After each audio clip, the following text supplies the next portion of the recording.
गुरुदेव, आपके सत्संग एवं प्रवचन से लाखों मुझ जैसे अधमों का सुधार हो रहा है और मुझे ज्ञात है कि हजारों आपको अपनी किडनी देने को आतुर हैं और मैं भी उनमें से अपने आप को एक समझता हूँ। जरूरत नहीं किसका है? जरूरत इसलिए नहीं कि हम स्वस्थ हैं।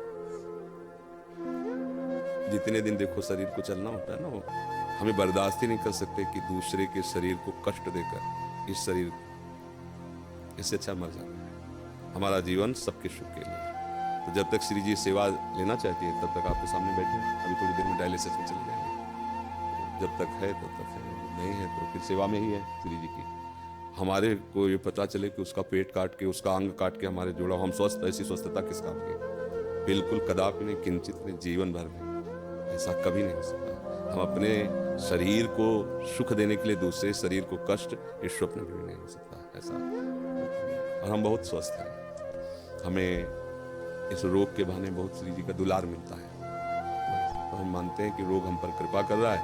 नहीं, शायद है कि हमारे हृदय में अहंकार नष्ट ना होता। मैं तपस्वी हूँ, मैं ब्रह्मचारी हूँ, मैं ज्ञानी हूँ, मैं ध्यानी हूँ। आज केवल हम प्रियाजू के बल पर हैं। हमसे क्या साधना करें? जिसकी किडनी फेल है, क्या साधना? अब जो कुछ हो रहा है लाडली जी की कृपा। 1:30 बजे से जगे हैं, वो अपने सब परिवार है, सत्संग सब, तो हम ये नहीं जान पाते कि हम कर रहे हैं। नहीं, ये हमारे श्री जी करवा रहे हैं अपनी सामर्थ्य से, क्योंकि हम सामर्थ्य हैं। हमें तो ताकत ही नहीं है। हमें और सामर्थ्य उनकी कि आप प्रवचन सुनिए तो उसमें लगेगा थोड़ी कि कोई किडनी फेलियर बोल रहा है। नहीं। और आप हमारे सामने बैठे हैं, आपको लग रहा है हम किडनी फेलियर है? ऐसा लग रहा है क्या? मार मरहुआ और मार उदास ऐसे ये हमारी लाडली जू हमें बहुत दुलार करते हैं। तो हम ये समझते हैं हमारी किडनी हमारी लाडली जू को रिझाने के लिए मिल गई है रोग रूप में। कोई हम कभी परेशान नहीं होते, सच्ची मानना। ये चीजें ऐसी हैं कि इसमें बनावट नहीं हो सकती। मतलब पीड़ा, उसमें क्या बनावट होगी? अब किडनी फेल है, एक पीड़ा, कोई नस नाड़ी ऐसी नहीं जिसमें दर्द ना हो, कोई इस समय वर्तमान में भी। क्योंकि शनिवार रविवार 2 दिन हो गया डायलिसिस के लिए, तो हर नस नाड़ी ऐसी पीड़ा दे रही जैसे लठ मार के किसी को ना पड़ाया जाए, तो पीड़ा ऐसे पीड़ा। पर वो पीड़ा कोई पीड़ा थोड़ी है जो आपके प्रवचन लाखों लोगों को सुधार कर। अब इसमें बात यह है कि आपकी, मान लो आपकी भावना जैसे ना, तो जरूरी है वो किडनी फिट हो जाएगी, जरूरी है वो किडनी चलेगी।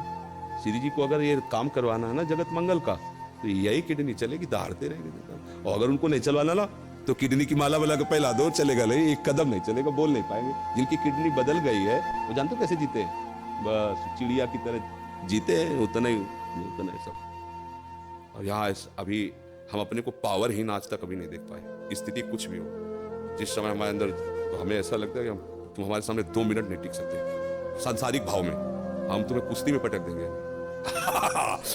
किडनी फेल है, लेकिन अब खड़े हो गए तो तुम्हें कुश्ती में पटक देंगे। ये किडनी कटवा के लगवा ले थोड़ी होगा। उस मरी हुई किडनी में यही तो, जो मच्छर को ब्रह्मा बना दे, ब्रह्मा को मच्छर बना दे, हम उस पावर से चलते हैं। उसी को कहा, अगर तुम्हें करवाना है अपनी सेवा तो बिजली दीजिए और काम कीजिए, यंत्र काम करे। वो मरी हुई किडनी काम कर रही है। कितने लोगों को तो ये विश्वास नहीं हुआ, कहता है किडनी का 10वें वर्ष से है ना, तो अब उनको लगता है कि मतलब कहीं नाटक तो नहीं चल रहा। तो कईयों को ऐसे जो पूज्य जन हुए हैं, तो भावा मेरी समझ में नहीं आता तुम्हारी किडनी खराब है, सच्ची में खराब है, तुम्हारा सच्ची में डायलिसिस होता है। एक बहुत पूज्य जन है, तो उन्होंने एकांत में कहा बाबा हम तो सच्ची बताओ।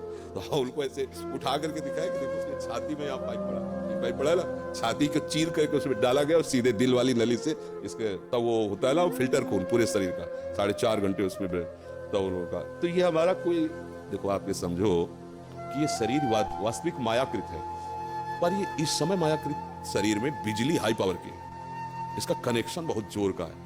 अभी जब तक चलेगा तो ऐसे चलेगा ना, एकदम फ्यूज हो जाएगा। जिस दिन उनको होगा तो ऐसे, अच्छा गए बस ऐसे। ये ऐसे नहीं, ऐसे संसारिक थोड़ी, अभी संसारिक आदमी हो तो ग्लूकोज चढ़ रहा है, पड़े ऐसे व्हील चेयर में चलाए जा रहे हैं, उठ पे, ऐसे नहीं। भागवतिक शक्ति एक अलौकिक शक्ति होती है। आप मतलब आप इतनी बड़ी बात कहे अपने समर्पण की, इसलिए हम अपने हृदय की बात जो गुप्त रखी जाती है, हम मानुषिक शक्ति से नहीं चल रहे, हम अपनी आयु से नहीं चल रहे, हम अपनी किडनी से नहीं चल रहे, हम अपनी लाडली जी की मुस्कुराहट से चल रहे हैं। और वो मुस्कुराहट जब तक इधर चलाना चाहती तब तक, नहीं तो उधर बुला लेगी। अब तो हमारा जीवन ही वही है, चाहे इधर रखो चाहे उधर रखो, तो कोई परेशानी तो है नहीं। इसलिए सब मस्त रहो, जब तक उनको बुलवाना सिंह की तरह दहाड़ करके जाएंगे। ला, बचपन से उन्हीं के सहारे रहे तो उनका चमत्कार। आज के 10 वर्ष पहले, मात्र 10 वर्ष पहले, हम 100 रुपए की वस्तु नहीं खरीद सकते थे। सोचो अगर हमारी महारानी जो व्यवस्था न करती तो आज हमारी क्या दशा होती। कहां से कैसी व्यवस्था, कैसे? एक व्यक्ति पानी देने वाला नहीं था। तो जब उनकी मौज हुई कि अब व्यवस्था की चाह जरूरत है, तो हजारों श्रद्धालु, मतलब हमको कुछ नहीं सोचना पड़ता। डॉक्टर कहीं बैठा है, बात कहीं से हो रही, दवा कहीं से आ रही, सब ऐसी कैसे। अगर मेरी लाडली जू का ऐसे ना होला तो मांगने से पैसा नहीं मिलता, और यहाँ मांगा नहीं जाता। यहाँ किसी भी तरह की चालबाजी नहीं, हरकत नहीं कि जरा ये देखो ये फार्म भरना पड़ेगा दीक्षा का और आपको इतने रुपए, आपको अगर प्रश्न उत्तर करना है तो इतने रुपए, ऐसा ये देखो ये संत सेवा होती। कोई इस तरह की आप बहानेबाजी से कभी किसी को भी इंगित नहीं कर सकता। सख्त शासन है, अगर ऐसा कोई इंगित करते पाया गया तो दंड का अधिकारी होगा। और हमारी लाडली जो ऐसे, तो ये सब भागवतिक है। जैसे अपना अहंकार जब तक होता है तब तक ये बातें समझ में नहीं आती, वैसे हो जाया जाता है तब ये बात समझ में आती है कि वो कैसी कृपा। इसलिए आप सब निश्चिंत रहिए, जब तक श्री जी को सेवा करा ली वो सिंह की तरह दहाड़ते रहेंगे। और जहां उनका, तो फिर देखो यहाँ से जाना तो है ही ना, एक दिन सबको जाना है, तो हमारा समय तो निश्चित है ना कि उस मिनट में ट्रांसफर, फिर कोई नहीं रोक सकता, चाहे जो कुछ कर लो। और जब तक वो समय नहीं है तो कुछ नहीं बिगड़ सकता, चाहे जो कुछ हो जाए। तो इसलिए अपने को एकदम मस्ती में रहना, आनंदित रहना, ठीक है।